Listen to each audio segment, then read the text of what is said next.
Fíjense que la doctora está en consultorio, se ve parte de la aparatología que usamos, pero lo que ella les va a explicar no necesita de aparatos específicos de oftalmología, sino cómo manejarse en general con un paciente. Bueno, en Si no, si principio, querés te conectás de tu celular, Ceci, y mandame la presentación, yo la paso.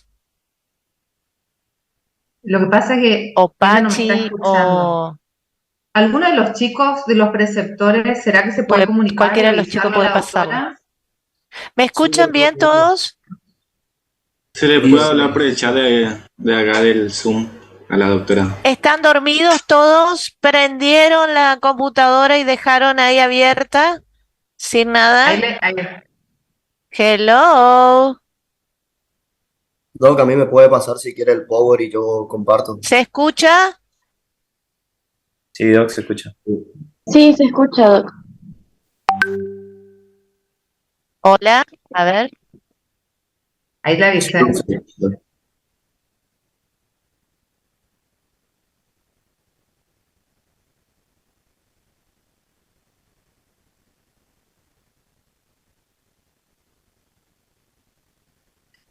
Bueno, muy bien.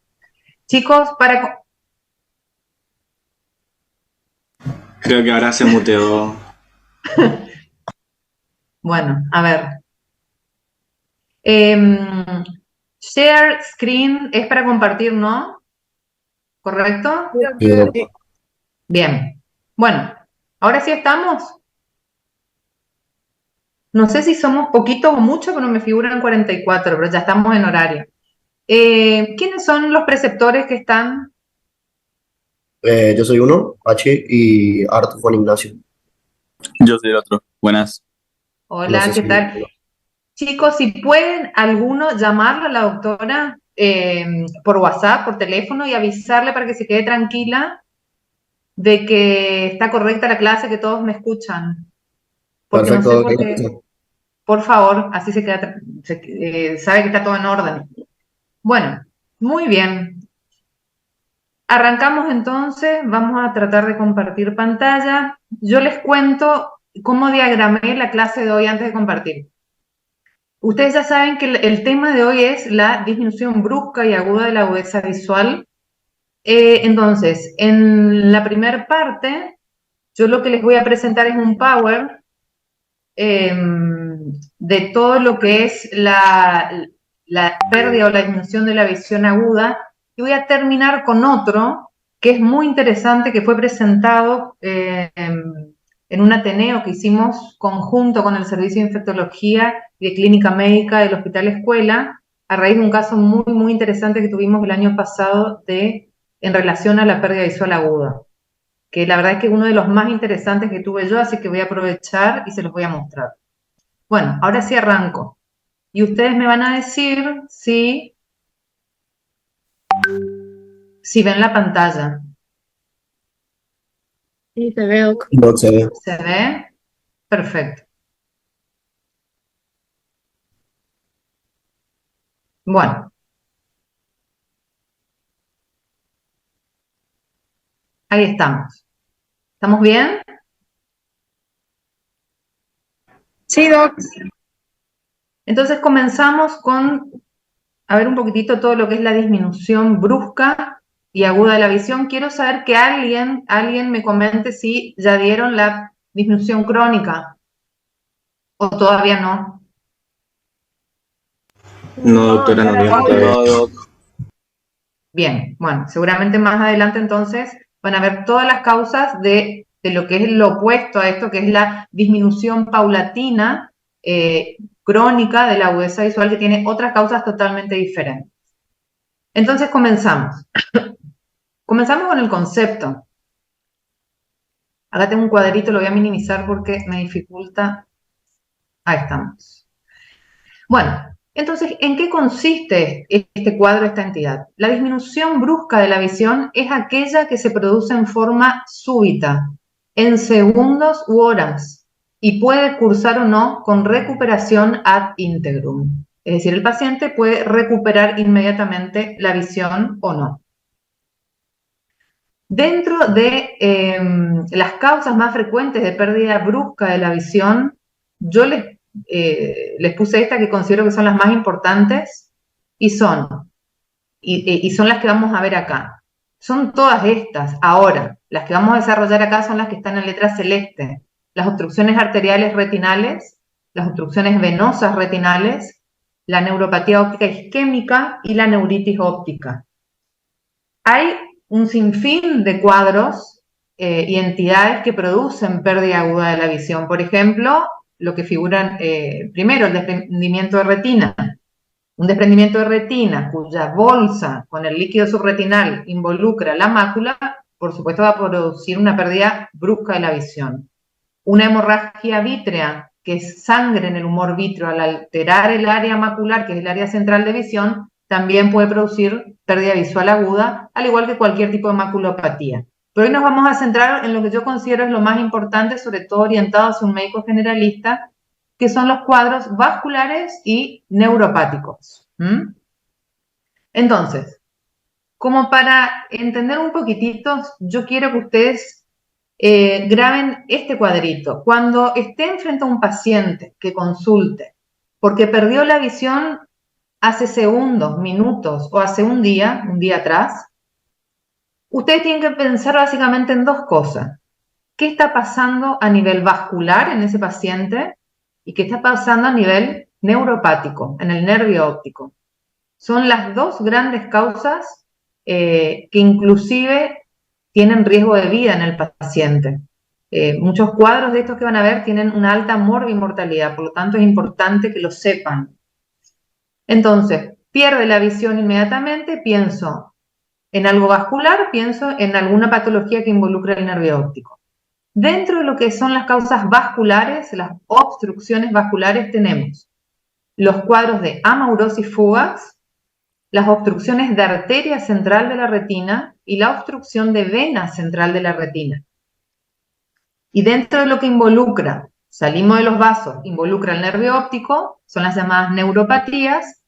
Yo les puse los cuadros de Ayon, neuropatía óptica isquémica anterior, que vamos a ver que a su vez se dividen en dos grupos, las arteríticas y no arteríticas, y las neuritis ópticas.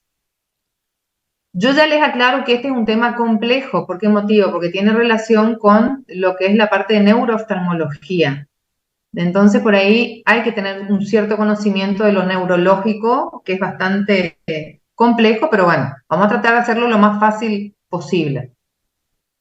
Entonces, viene un paciente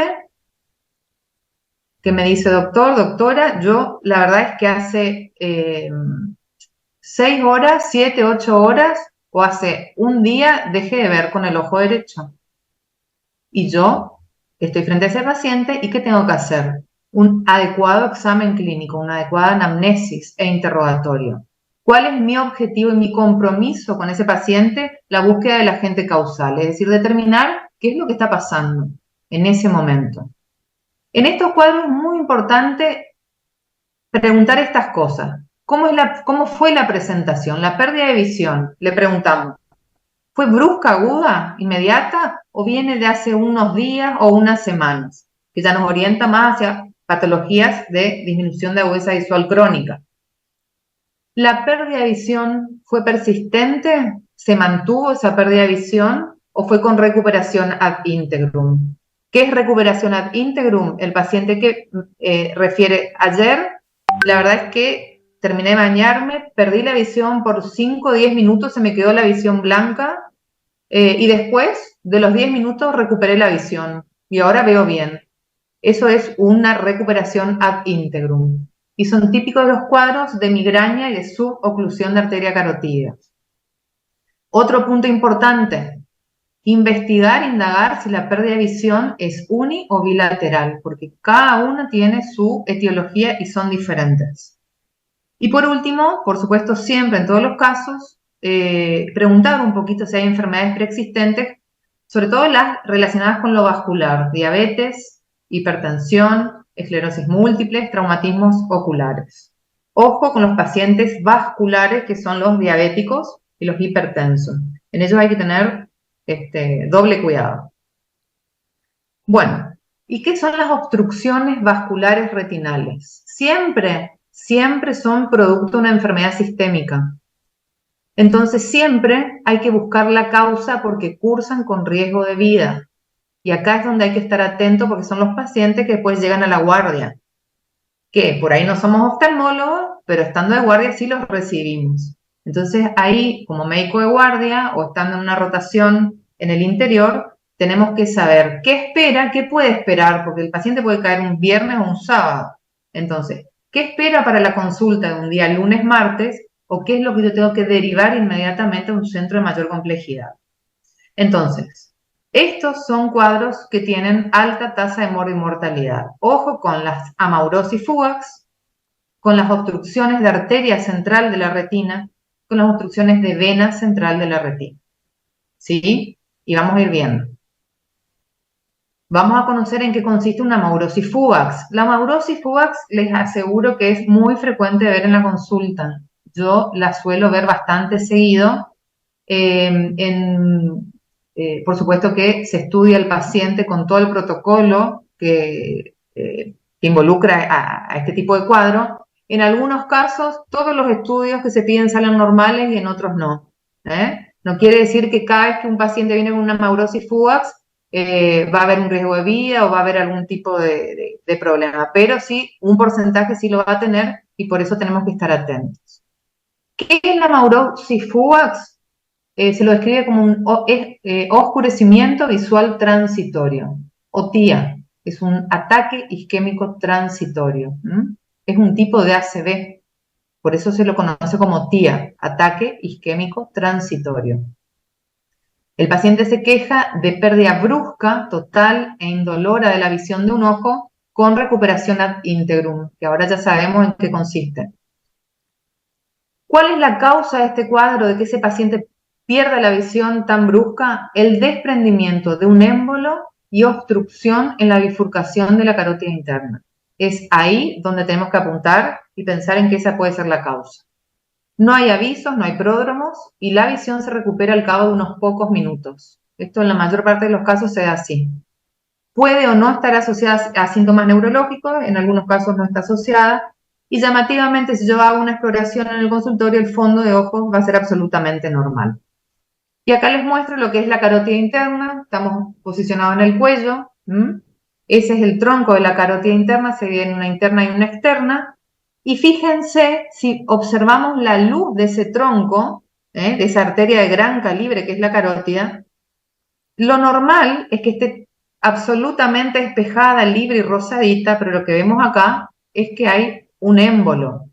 Y el problema que vemos acá en este dibujito es que ese émbolo es un émbolo tan grande que compromete más del 70% de la luz de ese tronco arterial, la oblitera, la cierra, y por lo tanto es un paciente que está en un gran riesgo de sufrir una embolia. Y esos microémbolos, fíjense ustedes llegan a ver mi cursor, que yo les estoy mostrando y señalando acá. Sí, se ve. Sí, Doc. Bueno, entonces esta es la placa, ¿sí? Esto es en realidad un ateroma. Esto que ustedes ven acá son dos placas ateromatosas, que pueden ser ateromas plaquetarios, ateromas de colesterol, puede ser un paciente con una valvulopatía que esté embolizando en ese momento, pero en este caso puede ser, esto es un ateroma, una placa o de colesterol o plaquetaria, que lo que está haciendo es desprendiendo microplacas que se llaman émbolos. Y esos émbolos, una vez que pasan a sangre, pasan a la luz, quedan flotando y pueden impactar en cualquier lado. Pueden impactar una arteria cerebral y producir un ACV, ya sea isquémico o hemorrágico, o puede ese émbolo seguir su camino. Ustedes saben que la carótida interna se continúa y se transforma luego en la arteria oftálmica. Y la arteria oftálmica ingresa por el nervio óptico al ojo y se transforma en arteria central de la retina. Eso vamos a ver después en un dibujito para que ustedes vean. Entonces, ¿qué pasa? Ese émbolo puede impactar en la cabeza del nervio óptico y producir un cuadro de obstrucción de arteria central de la retina. Y todo comienza acá. Yo les presento acá, esto es el fondo de ojos y es lo que yo les decía. Vamos a hacer el caminito. Arteria carótida interna se transforma en arteria oftálmica. La arteria oftálmica llega a la lámina cribosa, ingresa a esto que es la papila óptica y se transforma en arteria central de la retina. La arteria central de la retina, a su vez, se divide en una arteria temporal superior y una arteria temporal inferior. Es lo que ustedes ven acá en un color rojito más pálido. Siempre la arteria va acompañada de la vena, que es este tronco grande que se ve acá, que viene de la vena oftálmica, que también se divide en una vena temporal superior y una vena temporal inferior. ¿Me siguen? ¿Sí? Sí, Ese doctor. camino. Bueno, ese es el camino del émbolo. Yo lo que les estoy describiendo es el camino de ese émbolo. Impacta en la arteria central de la retina y produce ese cuadro que vamos a ver ahora. Esto es, como para que ustedes vayan viendo, esto es una imagen del fondo de ojo, es lo que todos los días cuando hacemos fondo de ojos vemos. Esta es la papila óptica, la excavación, que es lo que ustedes ven en blanco, y la emergencia de los vasos, arterias y venas, y esto, rodeado por esas arterias y venas, es todo esto que ustedes ven acá, que está entre esos troncos temporales superiores e inferiores, es lo que denominamos polo posterior. En el centro de ese polo posterior está la mácula con la fóvea central, que es el área de visión del ojo. Bueno, esto es lo mismo, pero lo anterior era en un dibujito, esto es lo real, así se ve al hacer fondo de ojo en un paciente. Esta es la papila óptica, la cabeza del nervio óptico. Esta es la arteria central de la retina. Fíjense la coloración cuando practiquen fondo de ojo. Comparen siempre lo que es la relación que hay entre la arteria y la vena. La vena siempre es mucho más gruesa, un diámetro mayor que la arteria, tiene un color más rojo vinoso en relación a la arteria. Esto es la arteria central de la retina, hacia arriba se viene la rama temporal superior, rama temporal inferior, y siempre acompañada de la vena que la sigue, vena temporal superior, vena temporal inferior. ¿Sí? Por acá andan esos émbolos y si ocluyen totalmente, ya sea la arteria o la vena, producen estos cuadros que vamos a ver ahora. Bueno, si estamos ante un paciente con amaurosis fugax, nosotros hacemos el interrogatorio, la anamnesis, ya sabemos que perdió transitoriamente la visión, hacemos todo el examen oftalmológico y nos vamos a encontrar con esto, con un fondo de ojos normal. Si estamos frente a un paciente con obstrucción de arteria central de la retina, hay que estar atentos a esta imagen que ustedes ven acá. Esto se denomina placa de Hollenhorst, es decir, cuando el émbolo, ya sea plaquetario de colesterol, impacta en el tronco de la arteria central de la retina, produce un cuadro que se llama obstrucción de arteria central de la retina. Pero ese émbolo muchas veces no impacta a nivel troncal, impacta en alguna colateral. Fíjense acá, este es el caso. Impacta en un vaso que es un vaso de menor calibre. Es como una rama de todos estos troncales. Entonces no llegan a producir este cuadro de obstrucción de arteria central de la retina y simplemente uno cuando hace el fondo de ojo lo ve como un hallazgo casual, pero uno tiene que estar atento para derivar al cardiólogo porque posiblemente pueda ser un predictor de un futuro infarto o ACV a futuro.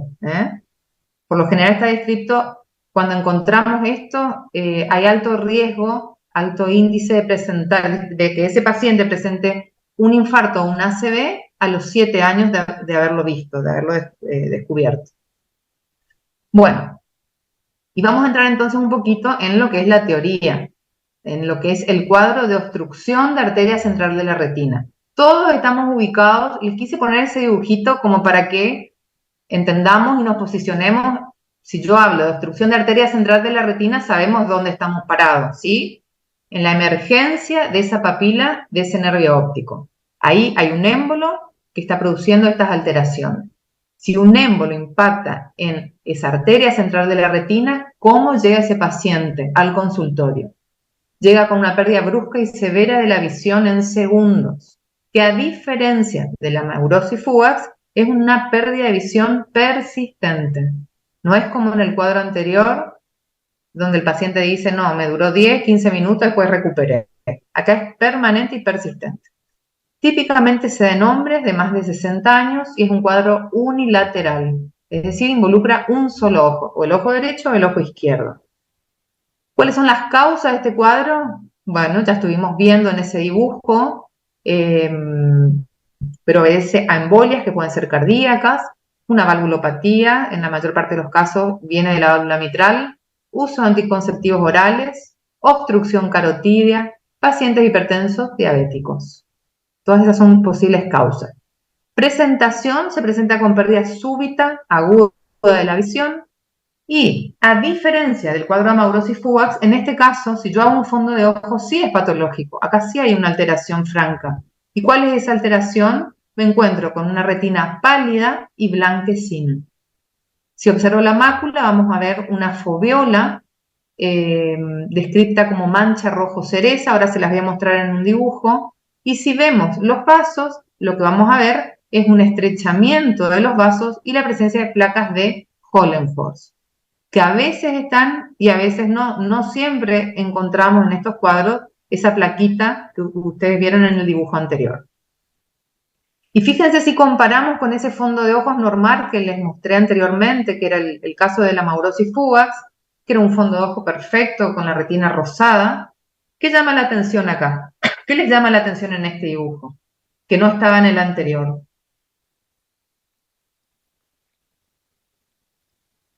¿Alguien se le ocurre? La faveola puede ser que está más oscuro. Exactamente. La foveola, acuérdense, esta es la fovea con la foveola central, está más oscura.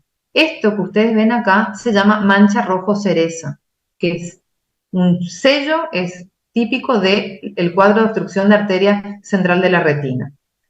Además de esto, tenemos un edema, una palidez total y absoluta de todo lo que es la mácula y polo posterior, que es todo esto. Fíjense que está blanquecino. Lo normal es que la retina tenga este color rosado. En cambio acá, todo lo que es el polo posterior es blanco, pálido. ¿Por qué es blanco y pálido? Porque acá posiblemente haya mucha isquemia y edema, anoxia, por toda esa obstrucción que hay en esos vasos. Entonces, no llega sangre, no hay oxígeno, hay isquemia.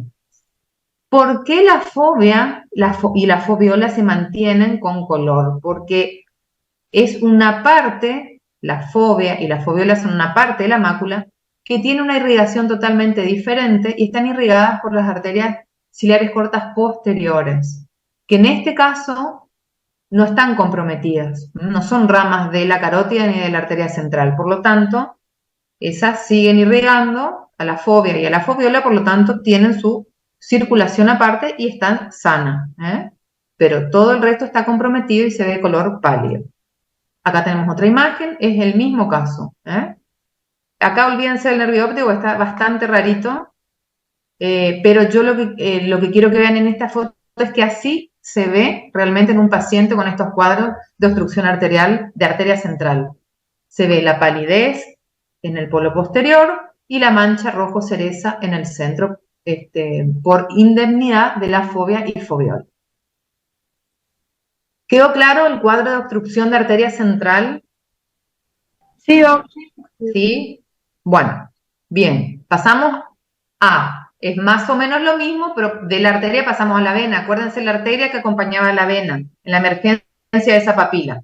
Ahora va a pasar exactamente lo mismo, pero en el territorio venoso. Y esto se llama obstrucción de vena central de la retina. Entonces, la trombosis de vena central de la retina se produce en el espesor del nervio óptico, donde la vena es comprimida por la arteria arteriosclerótica, muy común en pacientes añosos, diabéticos e hipertensos. Nosotros los llamamos los pacientes vasculares, que tienen todo este tipo de problemas, diabetes, presión arterial. ¿Qué va a pasar con este paciente? Les aseguro que este cuadro es mucho más frecuente de ver que el otro. Es muy, muy frecuente, porque hay mucho paciente diabético hipertenso que hace este tipo de cuadros. El paciente experimenta pérdida brusca de vuelta, pérdida brusca de la visión, la cual es unilateral e indolora. Eso es muy importante. Todos estos cuadros, acuérdense, involucran un solo ojo. Es unilateral y el ojo no está doloroso. Si hacemos un fondo de ojos, también es patológico, pero acá es totalmente diferente al anterior. Amaurosis fugax era fondo de ojo normal, obstrucción de arteria central era la palidez en el polo posterior con la mancha rojo cereza. En la obstrucción de vena central lo que vamos a ver es gran cantidad de hemorragias superficiales, exudados algodonosos, venas muy dilatadas y tortuosas y edema de retina. Y fíjense cómo se ve. Muy, muy frecuente ver estos cuadros. Fíjense que acá predominantemente lo que vemos es una retina con gran cantidad de hemorragias. Algunas son superficiales y otras son profundas como esta y como esta. Las hemorragias se dividen en superficiales y profundas. Las superficiales lo que hacen es involucrar o comprometer la capa de fibras de la retina y justamente es como que siguen el trayecto de esa capa de fibras y se disponen en líneas. Por eso decimos que son superficiales. Son todas estas que ustedes ven acá. Cuando ustedes vean este tipo de hemorragias, son hemorragias superficiales, que siguen el trayecto, la disposición de las capas de fibra. Y después tenemos las profundas en forma de punto o mancha, que pueden ser esta que está acá, esta que está acá, son más bien redondeaditas y son mucho más profundas, no son superficiales, abarcan más cantidad de capa de fibras de la retina, por eso es que se ven así. Esto es lo mismo, pero ustedes ven de un lado un fondo de ojos normal, es decir, no normal, un fondo de ojos con este cuadro, pero donde se ve el compromiso que hay en cuanto a la gran cantidad de hemorragias, ya sean superficiales, acá vemos muchas más profundas, acá se ven mejor las profundas, fíjense, estas redonditas que ustedes ven acá son profundas, en cambio, todas estas lineales siguen ese trayecto de fibras y son las hemorragias superficiales. Y estas manchas que ven sobre todo alrededor del nervio óptico son los exudados blandos o algodonosos, que habla de que hay intensas áreas de isquemia. Discúlpenme un segundito, pero como estoy de guardia tengo que sí o sí ver. No, bueno. Pobre doctora, ¿vieron? Lo que es docente, médica de guardia. Espera, Ron, ¿por dónde me estás hablando? Estoy de incógnito atrás, Ah, yo no porque sé estoy dónde está. impresentable. Ah, bueno, perfecto. Yo no sé, yo como estoy de guardia tengo que sí o sí mirar mi cel. Bueno, bien, estamos entonces hasta acá. No, Ros, ¿qué si querés me hacer algún preguntó? aporte, se entiende, ¿no? Chicos, ¿se entiende? Sí, Doc, sí, Doc, súper. Bueno, entonces seguimos. Entonces, ¿qué pasa? Así vemos nosotros, si hacemos un fondo de ojo, un cuadro de obstrucción de vena central de la retina.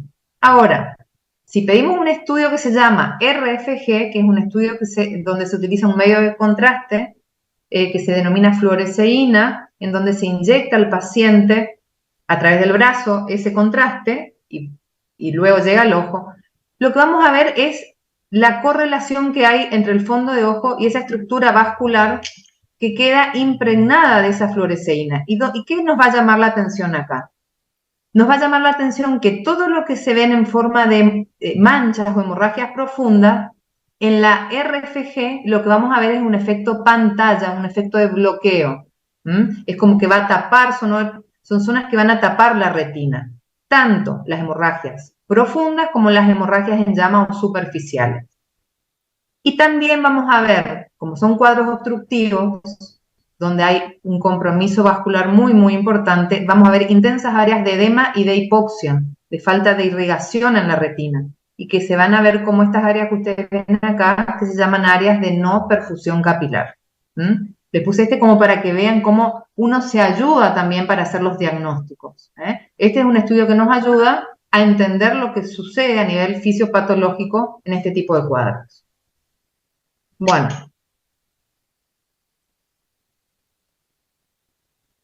Muy bien. Bueno, esto es lo mismo, fíjense de un lado el fondo de ojos con dilatación, cómo se ven las venas totalmente tortuosas y dilatadas, gran cantidad de hemorragias superficiales, profundas y muchos exudados algodonosos. En este caso hay una obstrucción de vena central que es de tipo isquémica, porque puede ser isquémica o hemorrágica, en este caso es más isquémica, y si hay mucha isquemia, hay mucho exudado algodonoso, porque la presencia de exudado algodonoso habla de áreas de intensa isquemia. Se correlaciona con esta otra imagen que son áreas de no perfusión capilar, en la RFG. Bueno, no me quiero detener mucho, esto es el tratamiento de la obstrucción de vena central. Por lo general lo que se hace es realizar una técnica que se llama fotocoagulación con láser, se hacen disparos en grilla. ¿Para qué? Para destruir esas áreas de anoxia o de isquemia que son nocivas y son malas para la retina. Entonces, ese es el tratamiento de elección. Hay otros tratamientos ahora que se usan muchísimo en estos cuadros, pero no vienen al caso. No quiero tampoco abrumarlos con cosas que después no van a realizar, pero sí tienen que saber que uno de los tratamientos es la fotocoagulación, el tratamiento láser. Bueno, estamos entonces hasta ahí. Vamos a lo que es el cuadro de neuropatía óptica. Acuérdense que yo les había presentado anteriormente al principio un cuadro que tenía dos flechitas. De un lado estaba todo lo vascular, lo ictal. Dentro de eso, a ver si estuvieron atentos, estaban los tres cuadros que vimos que comprometían el vaso. ¿Qué eran? Primero, ¿cuál? ¿Se acuerdan? Amaurosis. Amaurosis. La maurosifuga. Segundo, Obstrucción de arteria central de la retina y obstrucción de vena central de la retina. perfecto.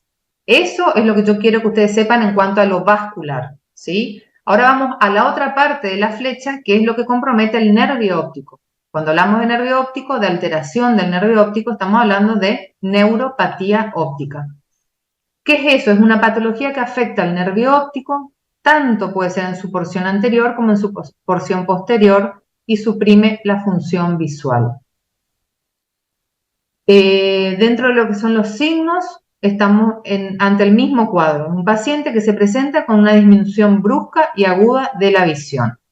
Llamativamente acá aparece este signo, que es la alteración en la visión cromática, es decir, todo lo que es neuropático, todo lo que viene con compromiso del nervio óptico, cuando nosotros sospechamos eso, ya inmediatamente le ponemos un test, que es para la evaluación de la visión de los colores, y vemos que está alterado, o sea que hay alteración en la visión de los colores. También va acompañada de alteración de los reflejos pupilares, lo que se conoce con el nombre de defecto pupilar aferente relativo, y alteraciones en el campo visual, es decir, en todo lo que es el área de visión del paciente. ¿Cuáles son las neuropatías ópticas que cursan con pérdida visual aguda? Acuérdense que acá estamos viendo solamente lo agudo. Y quiero que retengan estas tres. La neuritis óptica y los ION, las neuropatías ópticas isquémicas anteriores, que pueden ser de dos tipos. Neuropatía óptica isquémica anterior no arterítica y neuropatía óptica isquémica anterior arterítica. Dos cuadros totalmente diferentes, ambos comprometen el mismo nervio óptico. Comenzamos con la neuritis óptica. La neuritis óptica, itis, acuérdense, itis, inflamación, como sinusitis, apendicitis, bueno, lo mismo existe en el nervio óptico y la inflamación del nervio óptico se denomina neuritis. Cuando compromete la cara anterior del nervio óptico, de la papila, se denomina papilitis. Si compromete todo lo que es la cara posterior, hablamos de neuritis óptica retrovulvar. O sea, hay que ver qué parte de la cabeza del nervio óptico es la que está inflamada. ¿Sí? Si está inflamada la parte anterior de esa cabeza del nervio óptico o papila, se llama papilitis. Si hay un compromiso de lo posterior, neuropatía óptica retrovulvar. ¿Qué pasa en estos cuadros? Hay una pérdida visual que es aguda, brusca. Característicamente la neuritis óptica, la presentación típica de estos cuadros es que se presenta en forma monocular. Compromete o el ojo derecho o el ojo izquierdo. Muy frecuente en niños y adultos jóvenes. eso a nosotros nos orienta mucho en cuanto al diagnóstico y más aún en mujeres. Hay que tener mucho cuidado en niños con neuritis óptica, investigar siempre las causas y en mujeres también. Si hay neuritis óptica y sospecho de neuritis óptica, lo más probable es que haya dolor con los movimientos oculares. Es otra de las maneras que tenemos para diagnosticar neuritis óptica. El paciente mueve los ojos y con cada movimiento hacia arriba, hacia abajo, en los movimientos laterales, experimentan dolor. Hay alteración en la visión de los colores, que ya vimos, y cuando dilatamos, colocamos una gotita y hacemos fondo de ojos en ese paciente, nos vamos a encontrar, en este caso yo puse edema de papila, borramiento de márgenes discales y hemorragias superficiales asociadas, pero está escrito que hay casos de neuritis ópticas con nervio óptico no tan alterado, sin borramiento de los márgenes. O sea que un nervio óptico sin borramiento de márgenes no descarta tampoco el diagnóstico. Ojo con los casos de neuritis óptica bilateral, porque puede hablar de un compromiso mucho más serio de enfermedades neurológicas y hay que hacer la interconsulta con neurología. Pero yo lo que quiero que se graben es que ante un cuadro de neuritis óptica, el compromiso por lo general es monocular y hay que investigar cuál es la posible causa. Entonces, el diagnóstico es clínico, se solicita resonancia magnética nuclear y específicamente en mujeres que se presenten con estos signos y síntomas de pérdida de visión brusca, dolor con los movimientos oculares y alteración en la visión de los colores, y sobre todo si tengo un fondo de ojos con un papiledema, pensar en la primer causa que hay que pensar es en la presencia de esclerosis múltiple. Enfermedad desmielinizante, hay muchas pacientes que debutan con una neuritis óptica y se descubre que tienen esclerosis múltiple a raíz de un cuadro de neuritis óptica. Así que eso es muy importante de ver y de descartar. Por supuesto que si estamos ante la presencia de una neuritis óptica, el tratamiento es con corticoides sistémicos de inicio y se continúa con corticoides vía oral. Bueno, acá de vuelta yo quiero que se graben lo que es un fondo de ojos normal, con la papila, esto es el disco óptico. Esto es muy importante grabar, la nitidez, uno tiene... yo una vez algo que siempre me quedó grabado, cuando ustedes quieran saber si es normal o no, acuérdense, es como colocar un compás, ¿sí?, en el centro y trazarlo, y al trazar los bordes tienen que ser bien nítidos y bien delimitados. Entonces, si ustedes pueden ser capaces de trazar como con un compás esos límites, esos bordes, esa papila es normal. Si yo veo que no puedo trazar, algo hay, posiblemente lo que hay es un edema de papila. Ese es un concepto muy importante que tienen que tener en cuenta. Esto es normal, arteria, vena, todo lo que es el territorio superior e inferior, el polo posterior, la mácula y la fóvea en el centro.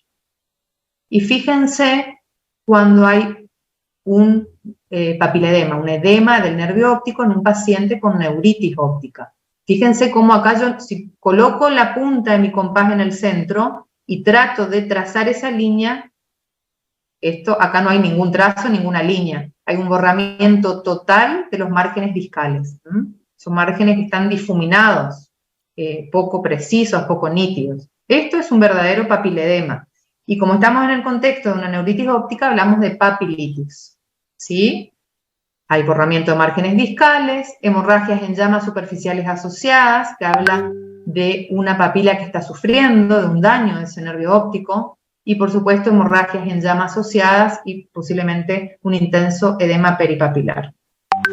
Bueno, esta, no sé ustedes, yo la veo pésima, acá la verdad es que se ve bastante mal, pero bueno, esta más que nada era para mostrar ese borramiento de márgenes discales con una hemorragia en astilla asociada. Es una hemorragia que está muy, muy próxima a la cabeza del nervio óptico, y cuando ustedes vean hemorragias muy próximas a la papila o a la cabeza del nervio óptico, habla de que hay un intenso sufrimiento discal.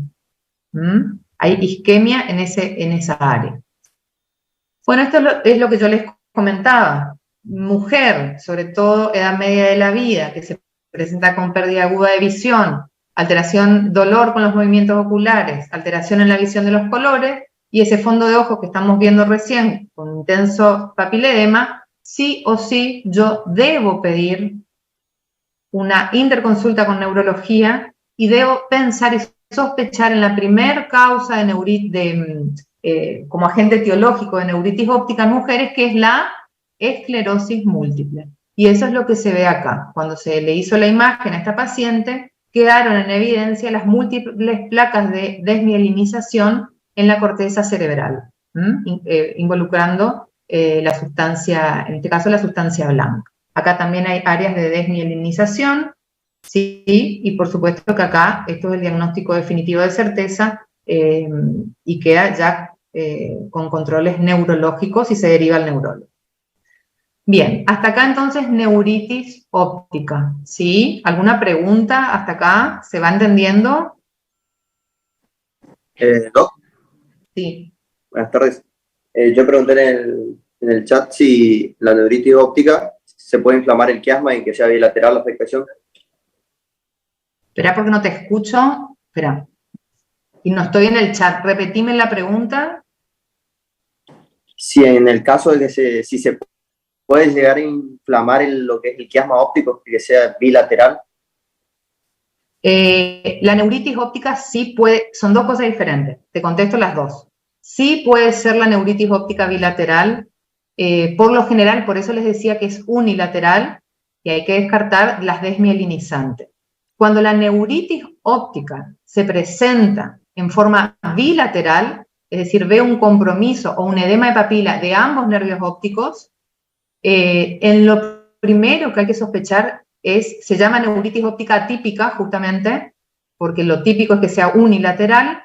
Entonces estamos ante la presencia de una neuritis óptica atípica, bilateral, y la causa más frecuente de neuritis óptica bilateral es la enfermedad de De Vic, o neuromielitis óptica, se la conoce así. Si ustedes quieren después investigar al que le interese, no es muy frecuente de ver. Yo tuve 2 casos de enfermedad de De Vic, y es un compromiso muy severo porque cursa, no solamente son pacientes que muchas veces, uno de mis pacientes casi está ciego, justamente por este tema, y después que hay placas de desmielinización en todo lo que es la columna cervical y lumbar sobre todo, o sea que cuando todavía no tenemos este diagnóstico, pero tenemos un paciente con una neuritis óptica bilateral, es muy importante, aparte de las neuroimágenes que se piden de cerebro y órbita, hay que incluir una resonancia magnética nuclear con gadolinio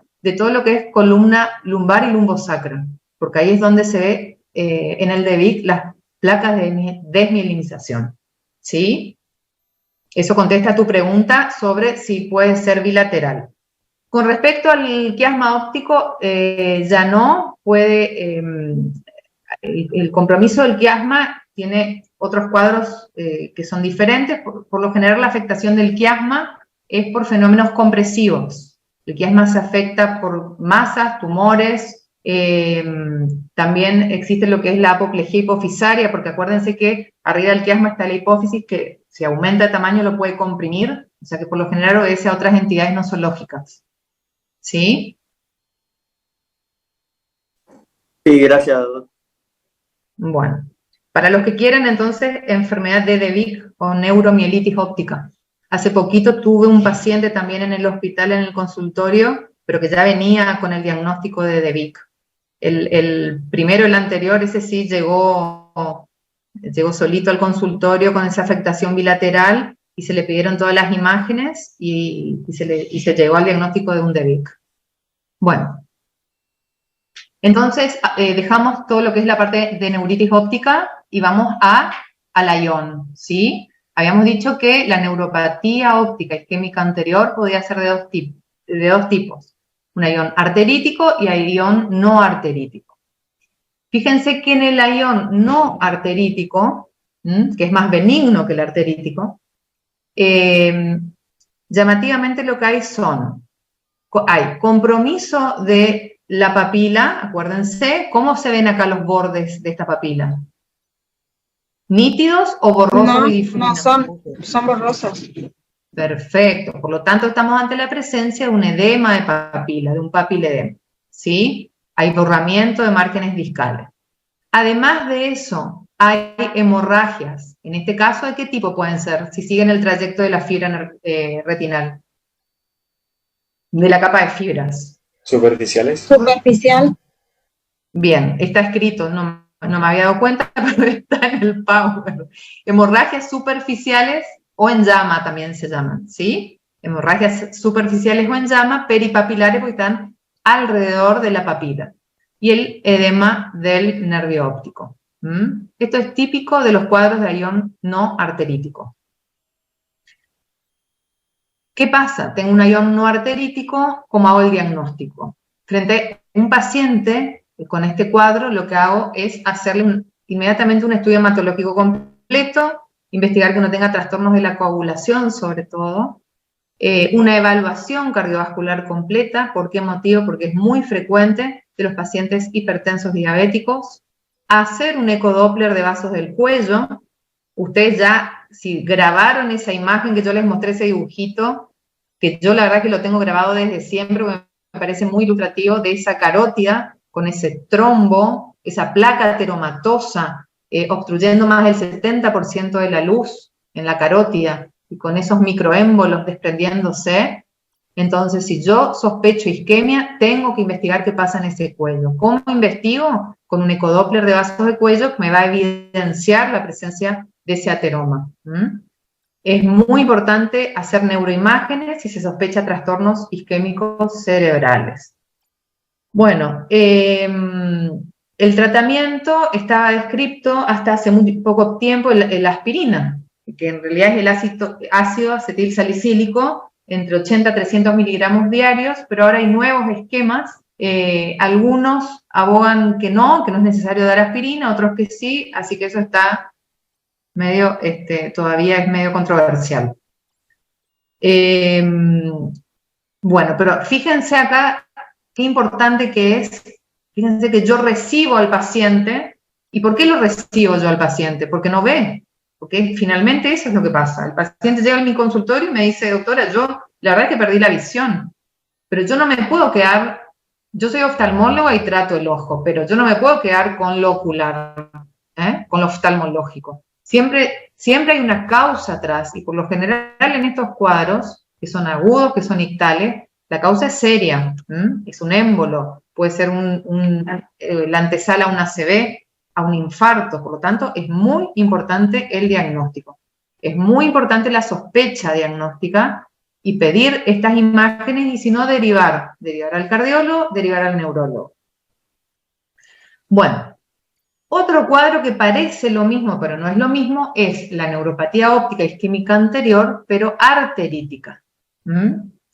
Mientras lo otro era un proceso isquémico por una embolia, por una oclusión arterial, el mecanismo fisiopatológico acá es totalmente diferente. Acá no hay una luz tapada, obliterada por un coágulo, sino acá el proceso es un proceso inflamatorio necrotizante, es una vasculitis. Hay células de la inflamación que habitualmente son macrófagos, linfocitos y plasmocitos, que lo que hacen es producir un proceso inflamatorio en las arterias de mediano y gran tamaño. ¿Y cuáles son esas arterias? Las ciliares cortas posteriores, la arteria oftálmica, por supuesto, y la arteria temporal. Entonces, imagínense una arteria que tiene este proceso granulomatoso en las paredes, finalmente lo que hace es obliterar la luz y producir isquemia. O sea, se produce, el efecto es el mismo, que es la falta de irrigación a un área de la retina, pero el mecanismo fisiopatológico es totalmente diferente. ¿Se entiende? Bueno.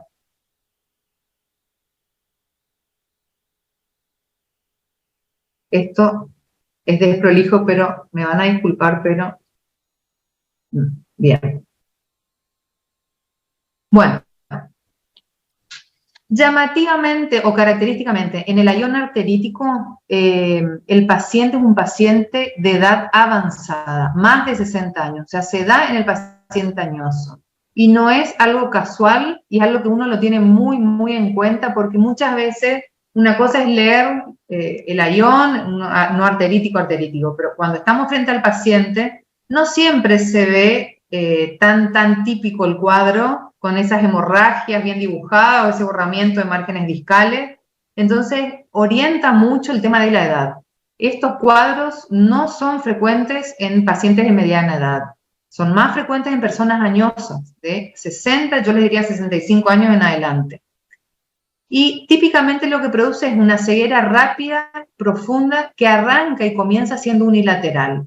Pero el problema con este cuadro es que en muy poco, y acá está el tema con esta patología, es que en 24 horas este paciente puede quedar ciego, puede tener una ceguera en ambos ojos, si no se trata a tiempo. Este sí es uno de los cuadros que tiene un tratamiento específico, por lo tanto, no se nos puede escapar porque podemos salvar la visión instaurando un tratamiento que sea precoz, que sea efectivo, o sea que este siempre lo tenemos que tener presente. Tienes otros signos que nos hacen estar atentos y llegar al diagnóstico de este cuadro. ¿Y cuáles son? El dolor de cabeza, la cefalea que casi siempre está, la hipersensibilidad del cuero cabelludo, que son los pacientes que dicen, bueno, cuando me peiné hoy al mediodía o cuando me levanté, me peiné y sentí como dolor al peinarme. Eso es la hipersensibilidad del cuero cabelludo. También presentan claudicación mandibular. La claudicación mandibular es un adormecimiento, una pérdida de fuerza cuando uno realiza la masticación. Está como debilitado todo lo que es la parte del macetero y la masticación. Hay una debilidad en esa zona y eso se llama claudicación mandibular. Si nosotros palpamos y ya vamos sospechando este cuadro, investigamos cómo están las arterias temporales y vemos que van a estar inflamadas y engrosadas. Dilatamos al paciente, hacemos el fondo de ojo y nos encontramos con, es muy parecido al cuadro anterior, un nervio óptico con borramiento de márgenes discales, pálido y con intenso edema. Fíjense, esto es lo que yo les decía. Esta es la frente del paciente, entonces nos vamos a todo lo que es la parte de la sien, ¿sí? Y la arteria temporal que se ve a ese nivel, y sobre todo en pacientes añosos, la piel está como atrófica, más laxa y adelgazada, o sea que es muy visible esto, y si palpamos, se palpa como un cordón duro, y realmente es como un cordón duro, y eso se llama entonces compromiso de o arteritis de la arteria temporal. Esa vasculitis granulomatosa en ese caso se da en la arteria temporal, y por eso está rígida, porque hay un proceso granulomatoso en su interior. Fíjense, acá hay un comparativo entre lo que es un ION no arterítico, bien isquémico, de un arterítico granulomatoso necrotizante.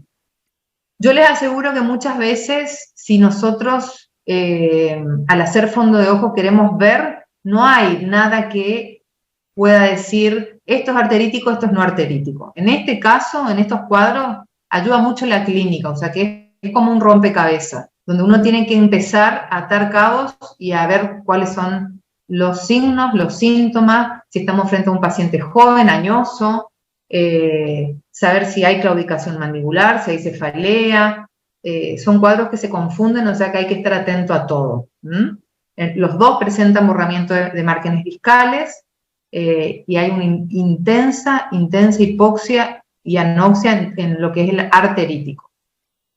Y bueno, como yo les decía, paciente añoso, sospechoso de neuropatía isquémica anterior arterítica, cuando yo sospecho esto, y esto lo hago en la guardia, llega un paciente de edad con pérdida brusca de la visión, ustedes no tienen para hacer un fondo de ojo, pero esto es muy fácil de hacer porque se hace con un simple laboratorio. Aunque no hagan un fondo de ojo, aunque no exploren nada, pero pacientes sobre todo de edad avanzada, que son pacientes vasculares por excelencia, los pacientes de edad avanzada. Entonces, con pérdida de visión muy severa y aguda, se le pide un laboratorio, ahí nomás en la guardia. ¿Y qué laboratorio le pido? Eritrosedimentación y proteína C reactiva. Esto es muy importante. Y se recalca todo el tiempo, porque es algo que uno tiene al alcance, no son estudios raros, y que se hacen en la guardia. Entonces, sospecho eso, y tengo que saber el valor de la eritro y la proteína C reactiva. Por supuesto que en un paciente con arteritis, la eritrosedimentación va a estar muy, muy aumentada, 60 o más, mucho más muchas veces, y la proteína C reactiva o PCR, también la van a escuchar como PCR, va a estar positiva. Entonces, el diagnóstico de certeza, por supuesto, lo da la biopsia de la arteria temporal. Ahí tiene que venir un patólogo a biopsiar, normalmente eso no se hace. Ahora hay una nueva línea en cuanto a lo que es el diagnóstico de estos cuadros, que es la ecografía de la arteria temporal, y hay unos signos que los ecografistas pueden analizar y ayudarnos a nosotros con este diagnóstico. Pero bueno, ante la duda se instaura inmediatamente el tratamiento, porque acuérdense lo que yo les dije, es un paciente que, si yo no pido este laboratorio, si yo no sospecho este cuadro y lo dejo pasar, es un paciente que en 24 horas a 48 horas queda ciego, pierde la visión en los dos ojos. Esto es una urgencia oftalmológica. En oftalmología no son muchas las urgencias, pero esta es una de ellas, donde podemos realmente hacer mucho por el paciente. ¿Y cuál es el tratamiento de excelencia? Lo que se hace inmediatamente es la corticoterapia, el corticoide en bolo, es administrar corticoides de inmediato a altas dosis. Lo que se conoce comercialmente como solumedrol, metilprednisolón. Bueno. Bien. Conclusión, entonces, ya vimos entonces todas las patologías. Como conclusión de la clase, ahora después les voy a mostrar un caso que fue muy interesante, creo que les va a gustar. Ahora ya les voy a compartir el otro Power. Pero entonces, como conclusión, ¿qué podemos decir? Que la disminución de la aguda de la visión es lo que estábamos hablando, es una emergencia oftalmológica. Nunca dejar pasar un cuadro de pérdida súbita, aguda de la visión, mucho menos si es un paciente de edad avanzada. Siempre ante la duda, derivar, buscar el oftalmólogo, conectarse con un neurólogo, pero nunca dejar pasar, si estoy en la guardia, una pérdida de visión brusca y aguda. Obedece a múltiples causas, principalmente vasculares y sistémicas. Acuérdense de todo lo que compromete los vasos y todo lo que compromete el nervio óptico. Y debe ser diagnosticada y tratada en forma inmediata por un equipo multidisciplinario para prevenir el deterioro irreversible de la función visual. ¿Sí? Bueno, ¿se entendió más o menos los principales puntos? Hay cosas que le remarqué varias veces porque son importantes.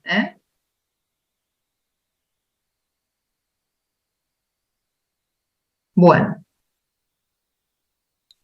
Mientras tanto, comento, doctora, Sí. si me permite, que esto también es importante para que ustedes vean que no por nada les pedimos al principio que miren anatomía, que repasen, que vean.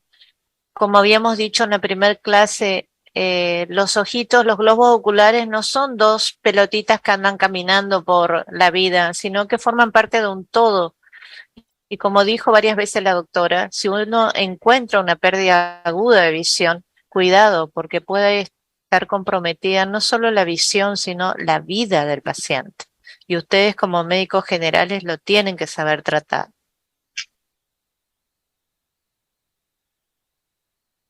Exactamente. Particularmente ese es el tema en este cuadro, en esta entidad. El alto riesgo de morbimortalidad que hay en cualquier paciente. Bueno, y vamos a terminar. Yo no quiero cansarlos, pero la verdad es que está lindo este caso que tuve. A ver. No están viendo la pantalla, ¿no? No, doc. No, doc. A ver.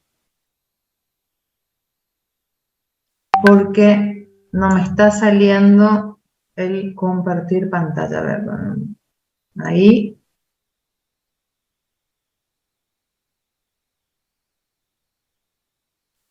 Ahí se ve. Ahí está.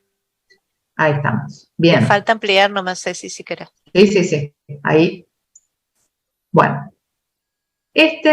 A ver ahí está. Bueno, este es un caso Yo les diría que hay casos que uno recuerda por siempre y para siempre, por la mala sangre que uno se hace. Este fue uno de ellos. Y fue el año pasado, yo creo que fue mayo, abril-mayo, y justamente yo recibo a esta paciente por la guardia y la estábamos viendo con un grupo, una de las comisiones de oftalmo, y fue para mí un dolor de cabeza, esa es la verdad. Fíjense lo complejo de este caso. Acá me tapa, la verdad es que me tapa, bueno, la primera parte no la voy a leer porque me tapan las letritas, pero bueno, esta señora que ustedes ven acá es la que ingresó hace un año por la guardia del hospital, se llama Hermelinda. Entró como cualquier paciente, uno más de la planilla, de todos los pacientes que entran por la guardia. Y fue muy, muy complejo este cuadro. Fíjense, esto terminó en un ateneo conjunto en el hospital. Terminamos exponiendo el caso junto con el servicio de clínica médica y de infectología del hospital. Acá actuamos todos, porque fue bastante complejo. Hermelinda era una señora de 55 años de edad, no leo lo que dice arriba. ¿Querés que te lea? A Hermelinda, ver, sí. 55 años de edad, diabética, hipertensa, con asma bronquial y enfermedades cardiovasculares. Ahí está, perfecto. Esa es la parte que me estaba tapando el rengloncito. Bueno, ese era el antecedente ella, patológico. Ella entra, ¿por qué motivo? Cuando ella se sienta, yo le pregunto, bueno, ¿por qué usted viene a la consulta? Ella me dice, yo la verdad que me corté con algo en el párpado superior derecho hace una semana. ¿Con qué se cortó? No sabía, no recordaba, pero sí me comentó que estuvo en UTI internada por descompensación diabética, porque también era diabética.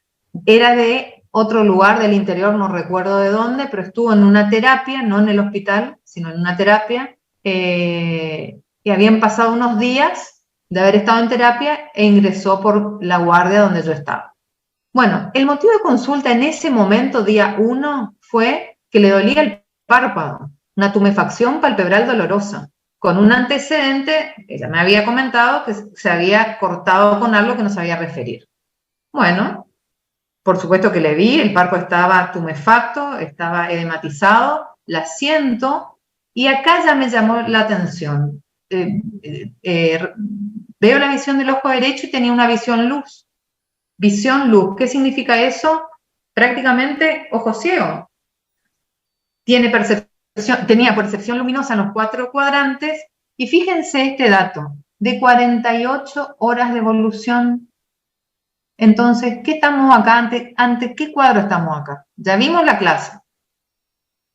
Si yo les digo paciente con visión luz, que es muy pobre visión, después de la visión luz está el ojo ciego. Una pérdida severa y profunda de la visión, en los 4 cuadrantes, es decir, no veía ni arriba, ni abajo, ni a los costados. De 48 horas de evolución. ¿Ante qué estamos?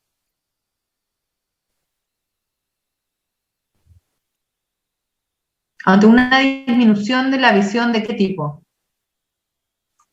¿Aguda? Sin dudar, aguda.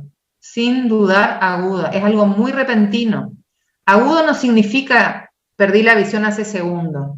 Esto es agudo. La perdí hace 2 días. Y anterior a esos 2 días no yo veía perfecto anterior a esos 2 días.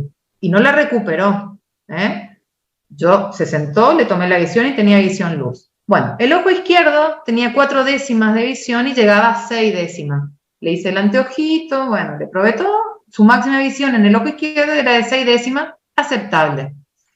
Cuando yo hago la inspección, la observo, veo su facie, su aspecto, y sí, ahí constato un edema bipalpebral en el ojo derecho con signos de flogosis, con todos los signos de la inflamación.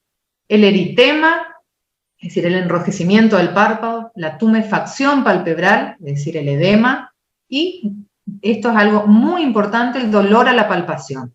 Cuando ustedes vean un párpado que está edematoso, inflamado, tocan y duele, Entonces hay que estar atentos porque lo más probable es que sea infeccioso. La otra causa de edema palpebral es la alergia, pero en la alergia el párpado también está hinchado, está edematoso, está horrible, pero la alergia nunca duele, yo toco y no duele. Son dos cosas, dos cuadros totalmente diferentes. Bueno, el tema era así con esta señora, tenía todo esto, bueno, exploró los reflejos, el derecho que tenía esa pérdida severa de visión, no tenía efecto pupilar aferente relativo, tenía un reflejo fotomotor débil y el ojo izquierdo sí lo tenía conservado. Cuando exploro los movimientos oculares, ahí ya también, no solamente me llamó la atención que no veía, sino que tenía una parálisis del sexto par y del séptimo, es decir, una parálisis del motor ocular externo y del facial. La parálisis del sexto par lo que producía era un ojo tironeado hacia adentro, lo que se llama esotropia, cuando el ojito va hacia adentro. Con limitación en la abducción, eso quiere decir que no podía mirar hacia afuera, y dificultad para el cierre palpebral por la presencia de la parálisis facial. Cuando veo a esta paciente en la lámpara, lo que se constata es un lagoftalmos. ¿Lagoftalmo qué es? Ahora les voy a mostrar una foto, entonces ya se graban lo que es un lagoftalmo, es propio de la parálisis facial, es un párpado que no coapta, no cierra, por lo tanto la hendidura palpebral queda expuesta y el ojo queda expuesto. Ahora se los voy a mostrar. Y es típico de la parálisis facial. El ojo derecho tenía un proceso que se denomina quemosis, que es de edema e inflamación a nivel conjuntival, y el ojo izquierdo totalmente sano y normal. Cuando yo le hago el fondo de ojo, acuérdense que estamos en día 1. A esta paciente, la verdad es que me encuentro con un disco óptico pequeño con ausencia de excavación que no me decía nada. Y es más, se lo mostré a otro médico que estaba, como para 2 ojos ven más que uno, tampoco le llamó la atención y quedamos así. Fondo de ojo, sin particularidades. Y esta es Hermelinda. Fíjense cómo ya a simple vista el día 1 llamaba la atención. El párpado, que estaba edematoso, estaba totalmente inflamado, rojo. Yo le toqué el párpado y a ella le dolía muchísimo, o sea que eso ya a mí me puso en alerta. Párpado que duele, hay que descartar infección y hay que, en algunos casos, pedir interconsulta con infectología para dar el antibiótico adecuado, porque no sabemos tampoco ante qué germen estamos. También llamaba la atención, entonces, había una simetría facial que era clara, y fíjense, el ojito derecho, si observan, ahí Hermelinda, la paciente está mirando en posición primaria de la mirada, o sea, mira hacia adelante, hacia el frente. Y lo que llama la atención es que su ojo derecho está levemente inclinado hacia adentro. Si ustedes ven bien, el izquierdo mira hacia el frente y el derecho está un poquitito desplazado hacia adentro. Lo que me hizo pensar a mí, sospechar una paresia del sexto par, que hace que justamente el paciente tenga una esotropia. Además de eso, también, además de su párpado y de su paresia del sexto par, yo cada vez agregaba más cosas y veía más cosas. Yo decía, ¿por qué es esto? Veía que había una simetría facial. Hay una comisura labial, fíjense acá, hay un desplazamiento de la comisura facial de un lado y un borramiento del surco nasogeniano del lado derecho. Eso es típico de las parálisis faciales, sobre todo las periféricas. Bueno, cada vez tenía más cosas, cada vez tenía más cosas, pero bueno, a mí me interesaba tratar ese párpado porque el párpado que duele, que está inflamado y doloroso, es una infección, me urge tratar eso que ya tenía un diagnóstico de celulitis. Ahí había que diferenciar si era preseptal o si era orbitaria, pero era una celulitis. Bueno, repasamos entonces, le pido a la paciente si le podía tomar más fotos, me dijo que sí, ahí se ve bien el edema, ese párpado edematoso, engrosado, eritematoso, y se ve mejor la esotropia, y entonces lo anoto en la historia clínica como edema bipalpebral, eritema y dolor a la palpación. Diagnóstico, celulitis. Orbitaria, le pongo entre signo de pregunta, todavía no me queda claro si era preseptal o era orbitaria, porque son dos cosas diferentes. Ella no tenía fiebre, no tenía compromiso del estado general hasta ese momento, así que dije, bueno, voy a pedir neuroimágenes. Bueno, datos positivos de la paciente. Antecedente de trauma ocular reciente, pérdida de la visión aguda de 48 horas de evolución. Esotropia, todo esto es lo que yo fui consignando y fui viendo. Esotropia en el ojo derecho, parálisis del séptimo par craneal, del sexto par craneal y un séptimo par incipiente. Celulitis, de vuelta, orbitaria. Bueno, todo esto comencé a ver, esto yo ya les dije, y cuál fue la conducta que decidí en esta paciente. Cada vez iba sumando más cosas y dije, bueno, yo la voy a dejar internada, ya era demasiado.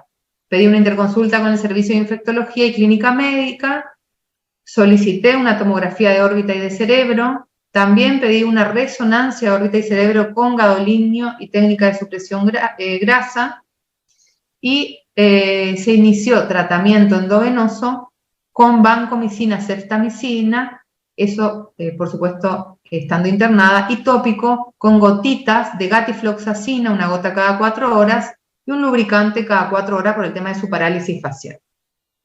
Bien.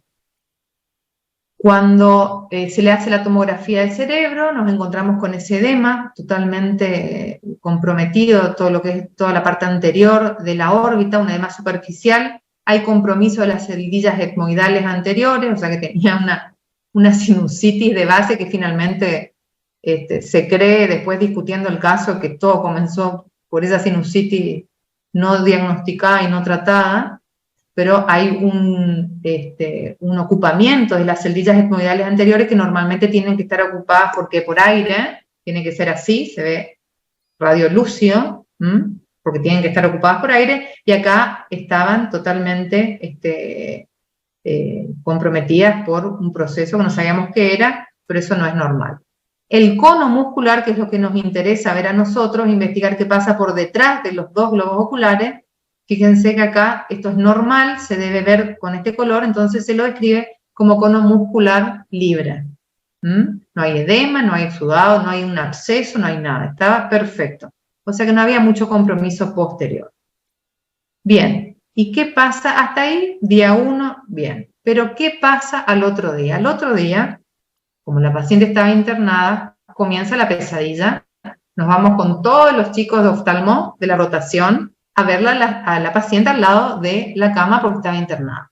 Hacemos el control de 24 horas y me encuentro que el paciente estaba alarmadísimo, el familiar también. ¿Por qué motivo? Porque su ojo izquierdo, que era con el que veía y llegaba relativamente a 7 líneas, estaba perdiendo la visión. Me dijo, doctora, yo me estoy quedando ciega. Y ahí dije, ¿qué es esto? Me estoy quedando ciega, sí me lo dijo.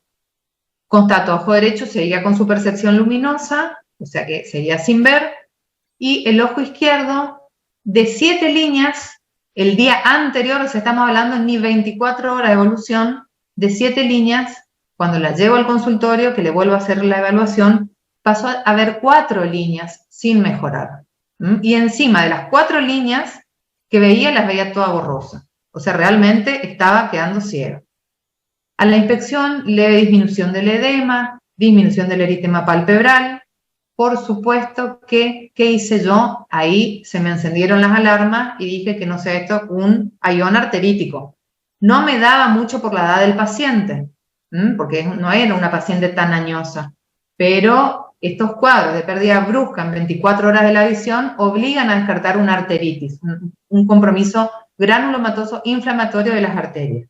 Entonces solicité, por supuesto que hicimos interconsulta con clínica y se pidió proteína C reactiva o PCR y eritrosedimentación. Agregamos un estudio que es la tomografía ocular confocal de ambos ojos que se llama OCT y una retinografía que en realidad no se hizo solamente la OCT.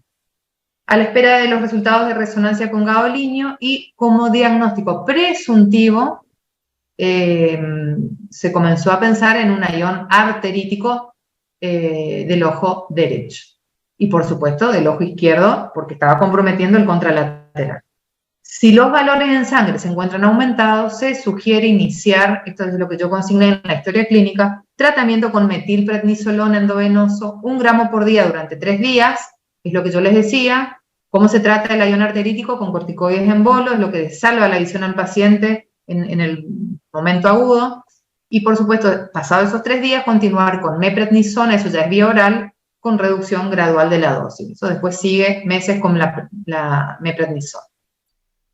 Bueno, se hizo la retinografía. Se va a un consultorio, yo la acompaño. Yo la verdad que estaba desconcertada porque esto es medicina realmente, no podía atar cabo, no me cerraba por la edad, un ayón arterítico, no tenía arteria temporal engrosada, no tenía claudicación mandibular, no tenía hipersensibilidad del cuero cabelludo, era un mix de cosas. Nos encontramos con un nervio óptico chiquitito donde se veía la emergencia de los vasos, leve borramiento de los márgenes discales, temporales. Habíamos visto, acuérdense, 24 horas antes, 2 médicos, vimos el fondo de ojo y no nos llamó la atención nada, no hay hemorragia, no hay exudado, no hay un borramiento absoluto de los márgenes discales, la mácula estaba libre, estaba impecable. Bueno, entonces, pasada la retinografía, esta era la del ojo izquierdo. Fíjense que acá, el ojo izquierdo, que era el que tenía inicialmente 7 líneas de visión, acá sí puedo trazar como con un compás y decir, sí, claramente acá los bordes se ven nítidos. Se ve bien la emergencia de los vasos, la retina sana, rosada, todo un fondo de ojo absolutamente normal. En el anterior, en este, y la verdad es que es dudoso. Es dudoso. Lo que pasa es que esto es una foto, pero verla en el momento en la paciente no llamaba mucho la atención. Entonces se le hizo el OCT. Y acá sí, ya haciendo este estudio, la tomografía ocular confocal, acá sí vimos que tenía un claro edema de papila sectorial, no era total, por eso es que nos perdía. Fíjense que cuando hay un edema, un borramiento de márgenes discales, esta línea negra aumenta, esto es por el edema justamente. Lo normal es que esta línea negra caiga en lo que llamamos banda de normalidad, que es esta banda verde, pero en el caso del ojo derecho la línea caía por arriba y caía justamente, estas áreas blancas son las anormales, eran las áreas del edema sectorial que tenía en algunas áreas del disco. O sea, ahí sí, estábamos ante la presencia de un edema de papila, un edema sectorial incipiente, y ahí cambiaba absolutamente el diagnóstico, porque ya tenía una parálisis oculomotora, tenía un proceso infeccioso, claro, una celulitis, y ahora agregamos una neuropatía óptica. O sea, la verdad es que no faltaba nada, no faltaba nada. Y fíjense el ojo izquierdo, que era el normal, el fondo de ojo perfecto, impecable, los discos ópticos normales, la huesa visual era de 7 líneas, pero fíjense que acá, como la línea negra cae dentro de lo que es la banda de normalidad, la franja verde, entonces dijimos, bueno, el ojo izquierdo tiene un OCT normal con la capa de fibras nerviosas conservada. Disculpe, Bueno, doctora, yo sé que le entusiasma esto, pero tenemos 8:19. Bueno, entonces voy terminando, ya falta poquito. Entonces, ¿qué pasó con esta paciente? Esta paciente con el tratamiento, esto es lo que quiero que ustedes se acuerden, con el tratamiento, en 48 horas, con el tratamiento médico con corticoides, recuperó su visión, que llegó a 9 líneas, o sea, prácticamente recuperó el total de su visión.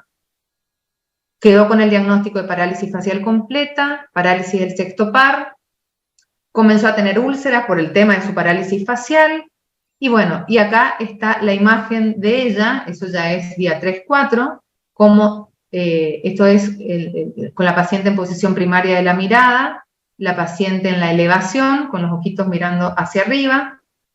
Cuando yo le pido que mire hacia abajo, mira perfectamente hacia abajo, pero cuando le pido que mire hacia el costado, este ojito no excursiona. ¿Por qué motivo? Porque tiene una parálisis del sexto par, que hace que no pueda ir hacia afuera. Y por supuesto que como tiene el tercero conservado, puede el ojito excursionar perfectamente hacia adentro. Fíjense esto, grábense, esto es muy frecuente, lo pueden llegar a ver, la parálisis facial de ella, parálisis facial que después fue muy, muy manifiesta, y esto es del lago oftalmo, que yo les hablaba, es la exposición de la hendidura palpebral, la falta de cierre de esa hendidura palpebral que deja el ojo expuesto. Esto es del lago oftalmo, y todos los signos de la parálisis facial con el borramiento del surco nasogeniano y la desviación de la comisura labial. Bueno, eso es todo. Este era el caso que yo quería mostrarles que la verdad que fue muy interesante y bastante complejo. Esperen que dejo de compartir pantalla. Y bueno, espero que la idea de esto es que sea útil y que saquen cosas